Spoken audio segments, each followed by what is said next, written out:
کہ اب تبلیغ میں دو گروپ ہو گئے، ایک حضرت مولانا اسحاق صاحب کا گروپ ہے مرکز والوں کا، ایک گروپ شورا والوں کا ہے۔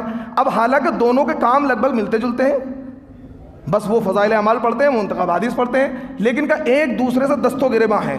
ہماری مسجد میں یہ والی جماعت شورا کی جماعت آ گئی تو ہم سامان پھینک دیں گے، لات گھونسے چل رہے ہیں۔ تو اس کا مطلب کیا ہے؟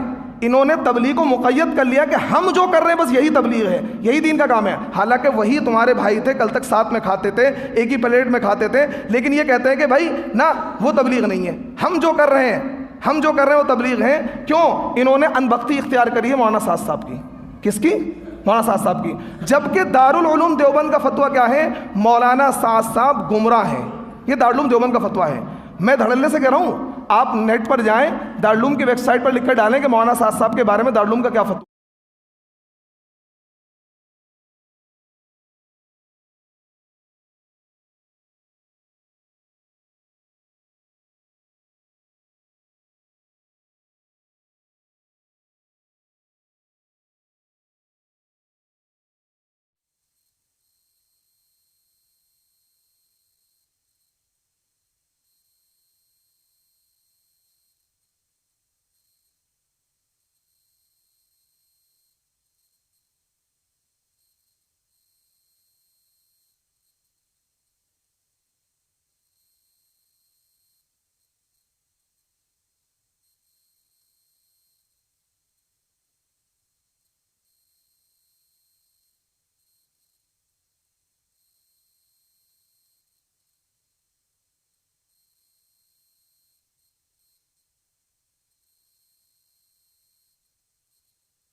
کہ مولانا اسحاق صاحب کے بارے میں دارالعلوم دیوبند کا فتویٰ ہے کہ وہ گمراہ ہیں، ان کی اہل سنت والجماعت سے خارج ہیں، ان کے عقائد درست نہیں ہیں، قرآن کی سنت کی وہ تشریح انہوں نے کی ہے جو آج تک کسی عالم نے نہیں کی ہے۔ حتیٰ کہ کئی اپنی تقریروں میں انہوں نے کیا کہا؟ نبی کی توہین کی ہے۔ حضرت موسیٰ علیہ السلام کا ایک واقعہ ہے جس میں حضرت موسیٰ علیہ السلام کوہ طور پر گئے تھے۔ کہاں گئے تھے؟ کوہ طور پر گئے تھے۔ تو موسیٰ علیہ السلام، حضرت ہارون بھی نبی تھے، ان کے بھائی، ان کو چھوڑ کر گئے تھے کہ آپ قوم کو دیکھتے رہنا۔ کوہ طور پر خود نہیں گئے تھے، یہ بات یاد رکھیں، خود نہیں گئے تھے۔ کس نے بلایا تھا؟ اللہ نے بلایا تھا۔ وَوَعَدْنَا مُوسَىٰ 30 لَيْلَةً وَأَتْمَمْنَاهَا بِعَشْرٍ فَتَمَّ مِيقَاتُ رَبِّهِ 40 لَيْلَةً۔ اللہ نے بلایا تھا۔ تو حضرت مولانا اسحاق صاحب کہتے ہیں کہ دیکھو موسیٰ اصل تھے اور وہ کیا ہے؟ قوم کو چھوڑ کر چلے گئے، یعنی وہ اور قوم گمراہ ہو گئی۔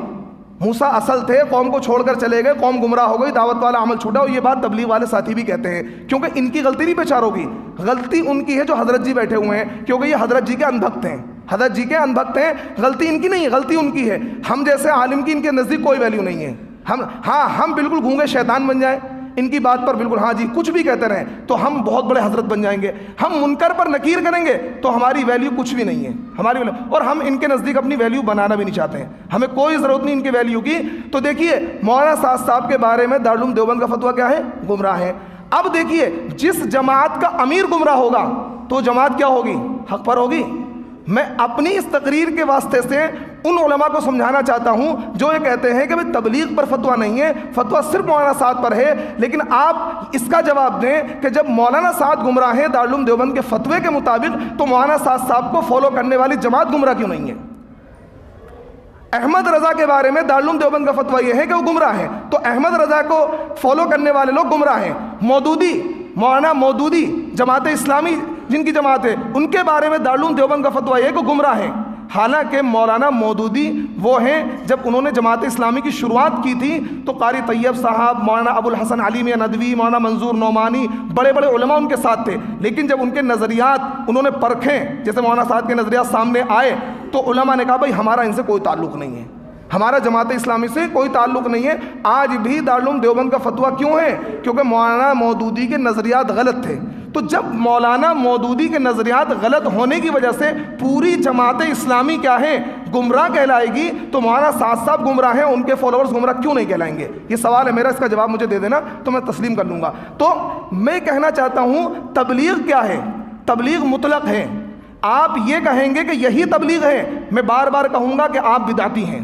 اگر آپ کہو گے یہی تبلیغ ہے، میں کہوں گا آپ بدعتی ہیں۔ کیوں؟ تبلیغ مطلق ہے، اور میں کیا آپ بھی انشاءاللہ کہیں گے تبلیغ کیا ہے؟ مطلق ہے۔ تبلیغ کی اگر قید لگا دیں گے کہ بس یہ جو طریقہ ہے، اگر آپ یہ کہیں گے یہی تبلیغ ہے، تو 1926 سے پہلے یہ والی تبلیغ تو تھی نہیں، 1926 سے پہلے یہ والی تبلیغ نہیں تھی، تو اس کا مطلب یعنی 1300 سال تک امت نے تبلیغ نہیں کی۔ اس کا کیا مطلب؟ اس کا مطلب تو یہ ہوگا کہ امت کے جو علماء گزرے ہیں بڑے بڑے، انہوں نے تبلیغ نہیں کی۔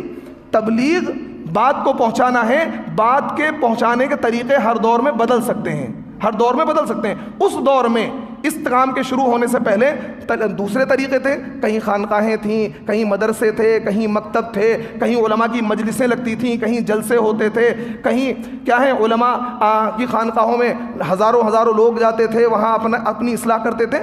تو تبلیغ کے طریقے بدل سکتے ہیں، کسی ایک طریقے میں تبلیغ کو منحصر کر دینا اسی نام کا عمل کیا ہے؟ بدعت ہے۔ بات سمجھ میں آ رہی بھائی صاحب؟ آ رہی سب کی سمجھ میں؟ بات سمجھ میں آ رہی ہے؟ کیا سمجھ میں آئی کہ تبلیغ کیا مطلق ہے؟ تبلیغ کیا ہے؟ مطلق ہے۔ کسی بھی طریقے سے آپ تبلیغ کر سکتے ہیں، کسی بھی طریقے سے 3 دن لگا کر۔ اگر کوئی بندہ آپ سے یہ کہے کہ بس یہی تبلیغ ہے، کیا کہیں؟ یہی تبلیغ ہے، یہی دین کا کام کہیں، تو آپ کہیں کہ آپ بدعتی ہیں۔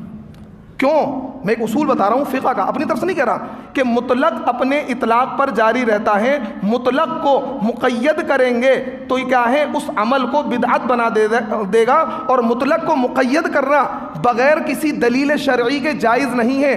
شریعت نے، قرآن نے تبلیغ کو مطلق رکھا ہے، نبی نے کوئی خاص طریقہ تبلیغ کا اختیار نہیں کیا۔ اب پوری نبی کی زندگی میں کوئی آپ نہیں دکھائیں گے کہ صحابہ 3 دن کی جماعت میں گئے، یا 10 دن کی جماعت میں گئے، یا 40 دن کی جماعت میں گئے۔ یہ تو ایک ترتیب تھی حضرت مولانا الیاس کی کہ ٹھیک ہے اس طریقے سے ایک تبلیغ کی جائے، دور بدل گیا ہے۔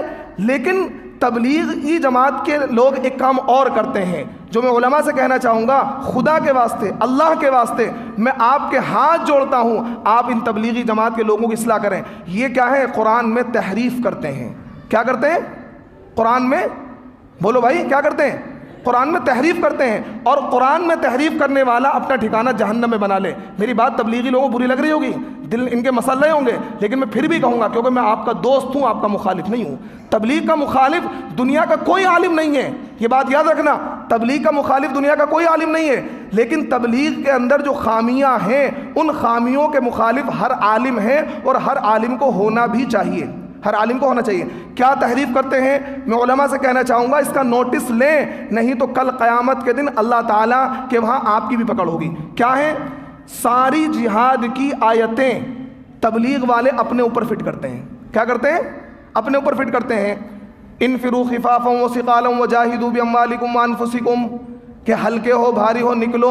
ارے بھائی، یہ غزوہ تبوک کیا ہے؟ غالباً یہ غزوہ تبوک کی آیت ہے، جہاد کی آیت ہے۔ وہ ساری جہاد کی فضیلتیں اپنے اوپر فٹ کرتے ہیں۔ یہ کیا ہے؟ قرآن میں تحریف ہے، تحریف معنوی ہے۔